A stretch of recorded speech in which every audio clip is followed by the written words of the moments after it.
ನಿಮ್ಮ ಹಳೆ ಒಡವೆನ ಅಧಿಕ ಬೆಲೆಗೆ ಮಾರಬೇಕೆ?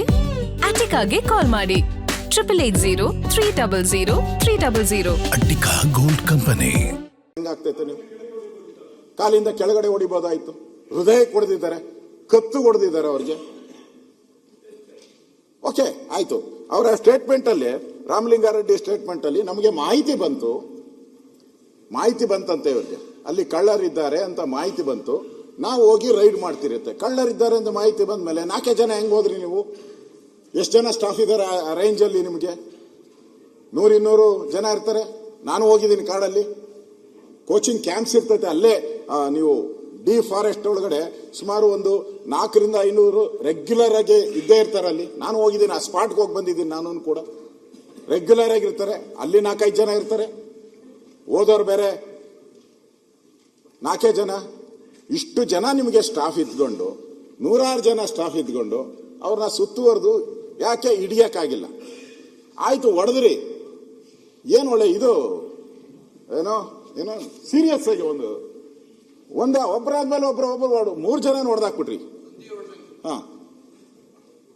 4 ಜನ ಹೊಡೆಯುವಂತ ಅವಶ್ಯಕ, 3 ಜನ ಸಾಯಿಸುವಂತ ಅವಶ್ಯಕತೆ ಏನಿತ್ತು ಇದರಲ್ಲಿ?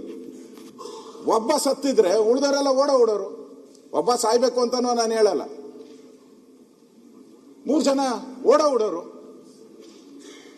3 ಜನರ ಮೇಲೂ ನೀವು ಗುಂಡಾರಿಸಿದಿರಲ್ಲ. ಯಾಕೆ 3 ಜನದ ಗುಂಡಾರಿಸ್ತೀರಿ ನೀವು? ಇದು ನಾಳೆ ಇದು ಘಟನೆ ನಾನು ಯಾಕೆ ಪ್ರಸ್ತಾವ ಮಾಡ್ತಾ ಇದ್ದೀನಿ ಅಂದ್ರೆ, ನಾಳೆ ನಮ್ಮದಲ್ಲಿ ಇದೊಂದೇ ಕಬಿನಿ ಒಂದೇ ಕಾಡಲ್ಲ. ಕರ್ನಾಟಕದಲ್ಲಿ ಬೇಕಾದಷ್ಟು ಕಾಡುಗಳಿದೆ. ಹಳ್ಳಿ ಜನ ಕಾಡುಗಳಲ್ಲಿ ಒಂದು ಅರ್ಧ ಕಿಲೋಮೀಟರ್ 1 ಕಿಲೋಮೀಟರ್ ರೇಂಜ್ಗೆ ಹೋಗ್ತಾರೆ. ಸೌದೆ ತರಕೋ ಏನ್ಗೋ ಹೋಗೇ ಹೋಗ್ತಾರೆ. ನೀವು ಬೇಡ ಅಂದ್ರೆ ಹೋಗೇ ಹೋಗ್ತಾರೆ ಅವರು. ದನ ಕರು ಮೇಯಿಸೋದಕ್ಕೆ ಎಲ್ಲ ಹೋಗೇ ಹೋಗ್ತಾರೆ ಅವರು. ಇದೊಂದು ಇನ್ಸಿಡೆಂಟ್ ನೀವು ಕರೆಕ್ಟಾಗಿ ನೀವು ಕ್ರಮ ಆಗಿಲ್ಲ ಅಂದ್ರೆ ನಾಳೆ ಕಾಡೊಳಕ್ಕೆ ಯಾವನು ಹೋಗಂಗೆ ಇಲ್ಲ. ಹಂಗಾರೆ ಬದುಕೆ ಅಲ್ಲಿ ಕಟ್ಕೊಂಡಿರ್ತಾರೆ. ನೀವು ಬಹಳಷ್ಟು ಜನ ಕಾಡಿನಲ್ಲಿ ವಾಸ ಮಾಡೋರು ಬದುಕನ್ನೇ ಅಲ್ಲಿ ಕಟ್ಕೊಂಡಿರ್ತಾರೆ. ನಾನು ಹೋಗಿದ್ದೀನಿ ಅಲ್ಲಿ, ಗ್ರಾಮ ವಾಸ್ತವ್ಯ ಮಾಡಿ ಬಂದಿದ್ದೀನಿ. ಅದೇ ಕಾಡಲ್ಲಿ ನಾನು ಕೂಡ ಗ್ರಾಮ ವಾಸ್ತವ್ಯ ಮಾಡಿದ್ದೀನಿ. ನಾನು ಅಲ್ಲಿಗೆ ಅದರಿಂದ ನನಗನ್ಸೋವಂಥದ್ದು ಈ ಹತ್ತಿರದಿಂದ ಯಾಕೆ ಗುಂಡುಗಳು ಬಂತು ಅನ್ನೋದು ಕೂಡ ನಮ್ಮ ಪ್ರಶ್ನೆ. ಮುಖ್ಯವಾಗಿ ಇಷ್ಟಕ್ಕೆ ನಾನು ಆಗಿದ್ರೆ ಇದ್ರ ಬಗ್ಗೆ ಖಂಡನ ನಿರ್ಣಯ ಮಾಡಿದ್ದಾರೆ ತಮಿಳುನಾಡಲ್ಲಿ. DMK ಅವರು ಖಂಡನ ನಿರ್ಣಯ ಮಾಡಿದ್ದಾರೆ. ತಮಿಳರನ್ನ ಕೊಂದಿದ್ದೀರಾ ಅಂತ ಅವರು ಡೈರೆಕ್ಟ್ ಆಗಿ ಹೇಳಿದ್ದಾರೆ. ತಮಿಳರನ್ನ ಕೊಂದಿದ್ದೀರಾ ಅನ್ನೋ ಮಾತನ್ನ ಹೇಳಿದ್ದಾರೆ. ಆಮೇಲೆ ಅಲ್ಲಿ ಮುಖ್ಯಮಂತ್ರಿ ವಿಜಯನ್ ಅವರು ತಮಿಳರ ಹತ್ಯೆ ಬರ್ತಾ ಇದೆ ನೋಡಿ, ತಮಿಳರ ಹತ್ಯೆ ರಾಜ್ಯ ಸರ್ಕಾರದಿಂದ ತಮಿಳರ ಹತ್ಯೆ.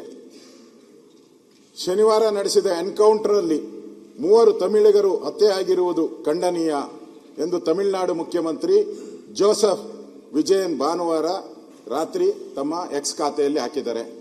ಈ ಘಟನೆ ಕುರಿತು ಕರ್ನಾಟಕ ಅರಣ್ಯ ಇಲಾಖೆ ನೀಡಿರುವ ವಿವರಣೆ ಸ್ವೀಕಾರಾರ್ಹ ಅಲ್ಲ ಅಂತ ಹೇಳಿದ್ದಾರೆ. ಮುಖ್ಯಮಂತ್ರಿ, ಒಬ್ಬ ರಾಜ್ಯದ ಮುಖ್ಯಮಂತ್ರಿ, ನಿಮ್ಮ ಪಾರ್ಟ್ನರ್ ಅವರು, INDA ಪಾರ್ಟ್ನರ್, ಅವರೇ ಹೇಳಿದ್ದಾರೆ ನಿಮ್ಮ ಫಾರೆಸ್ಟ್ ಡಿಪಾರ್ಟ್ಮೆಂಟ್ ಏನು ಕೊಟ್ಟಿದೆ ರಾಮಲಿಂಗಾರೆಡ್ಡಿ ಅವರು ಓದಿದ್ರಲ್ಲ ಅದು ಸ್ವೀಕಾರಾರ್ಹ ಅಲ್ಲ ಅಂತ ಹೇಳಿದ್ದಾರೆ ಅವರು. ನಾನು ಈಗ ಓದ್ದೆ, ವಿಜಯ್ಗೆ ಏನು ಕನ್ಸಲ್ಟ್ ಬಂದಿತ್ತ?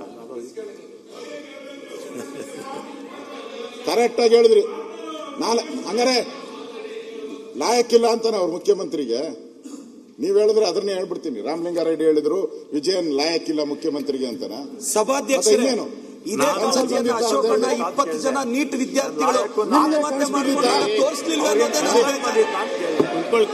20 ಜನ ನೀಟ್ ವಿದ್ಯಾರ್ಥಿಗಳು ಆತ್ಮಹತ್ಯೆ ಮಾಡಿಕೊಂಡು ಕಾಂಗ್ರೆಸ್ ಮುಖ್ಯಮಂತ್ರಿ ಹೇಳ್ತಾರೆ ವಿಜಯನ್ ನಾಲಾಯಕ್ ಅಂತ. ಕಾಂಗ್ರೆಸ್ ಮುಖ್ಯಮಂತ್ರಿ ಹೇಳ್ತಾರೆ ವಿಜಯನ್ ನಾಲಾಯಕ್ ಅಂತ.